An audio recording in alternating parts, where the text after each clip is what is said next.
The narcissist's mind game is cruelty disguised as devotion. At the beginning, it feels like being perfectly cherished, exquisitely adored. How can someone make you feel so deeply seen and still be the one who shatters you? If you've ever asked yourself that after a relationship, this reflection is for you. By the end of this video, you'll know how to recognize when a narcissist isn't loving you at all, they're studying you. And you'll learn how to spot the early red flags and begin protecting yourself. In Anna's story, there's a moment that looks incredibly romantic on the surface. David remembers her favorite coffee, the way she tilts her head when she's thinking, the color that lights up her skin.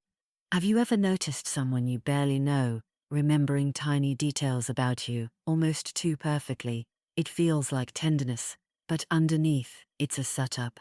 What feels so right at first is actually the first move in the mind game. This is what I call the study phase of love bombing, the part in a narcissistic relationship where someone isn't just loving you, they're researching you. Sometimes we grow up never really feeling fully seen.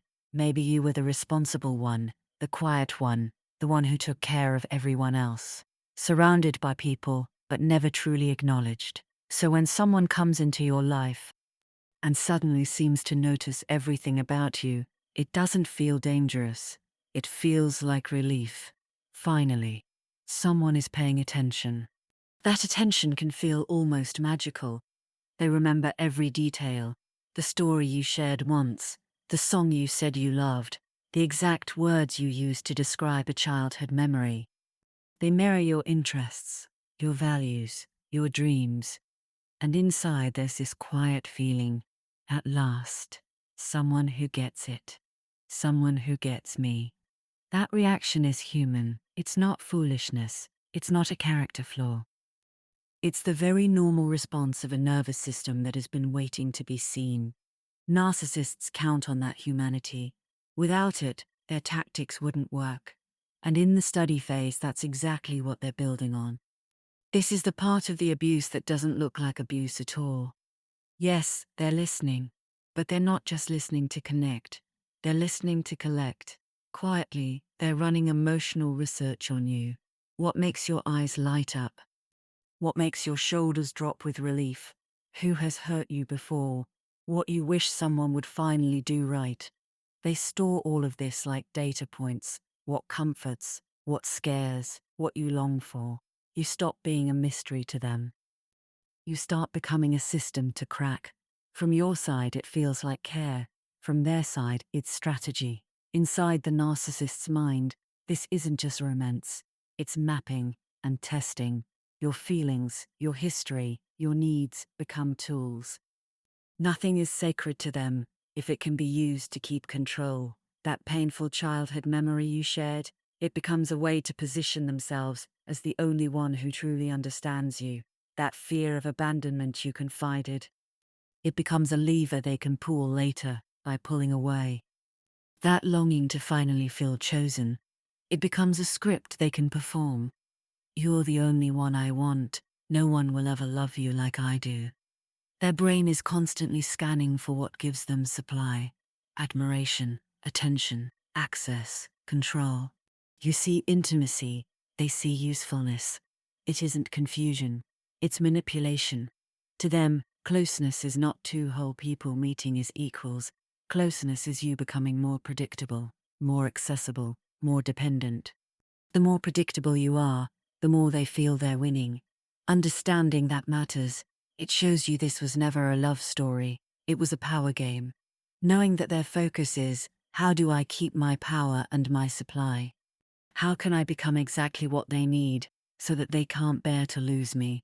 Not, how do I honor this person's heart? How can I love this person well? Can help you release the idea that you simply loved in the wrong way. You didn't love in the wrong way. They used what you shared to build a cage. That is calculation, not care. If you've ever wondered, how did they know exactly which button to press? This is where they learned it. From the outside, it looks like kindness, and inside of you, it feels like home. That's why it's so hard to see the trap while you're still inside it. So, how do you tell the difference between genuine care and this kind of agenda driven attention? Let's talk about a few signs. In a healthy connection, it feels different. Attention grows gradually. There's curiosity, but also respect for pacing. You feel some excitement, but there's a steady sense of safety.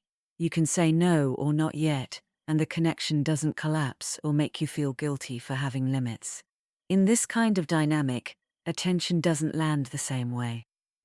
They move very fast into deep territory. You've barely known them, and already you're talking about childhood wounds, traumas, your biggest regrets and biggest dreams. Sharing your whole heart with someone you barely know, and telling yourself, it just feels right. They ask questions that feel intimate and piercing very early on. They want to know everything. You might catch yourself thinking, I don't usually tell people this. Why am I already opening up to them? And instead of that feeling like a warning, it feels like proof. There must be something special here. They also repeat your words back to you. And this is where their playbook starts to take shape.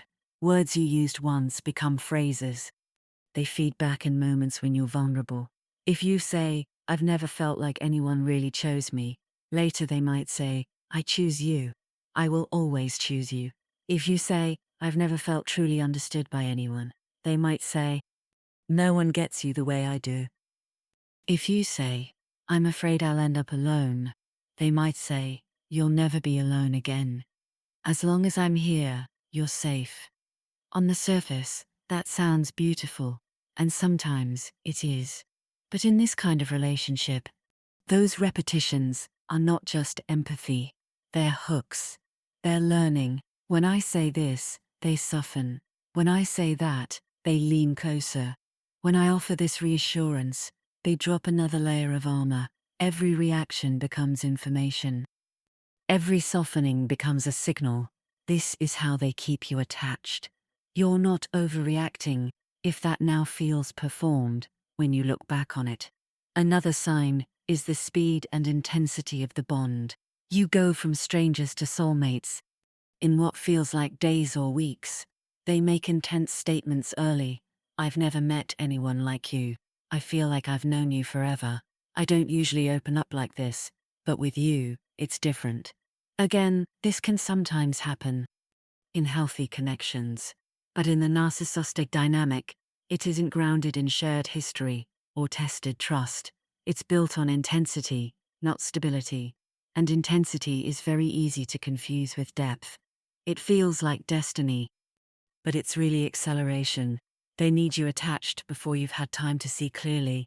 If you're thinking, it felt like a movie, then it turned into a nightmare. That's exactly how this is designed to feel. And you're far from the only one who's been through this. Why do we fall for this? Because being studied feels like being cherished when you've rarely been truly seen. If you have a history of being dismissed, ignored, or taken for granted, this kind of focus can feel like oxygen. Of course you breathe it in, of course your body relaxes, and you tell yourself, they really see me. You respond like a human being, with a human need. The trap is that a narcissist learns to weaponize that need. The problem isn't that you need to be seen. The problem is that someone uses that need as a blueprint for control.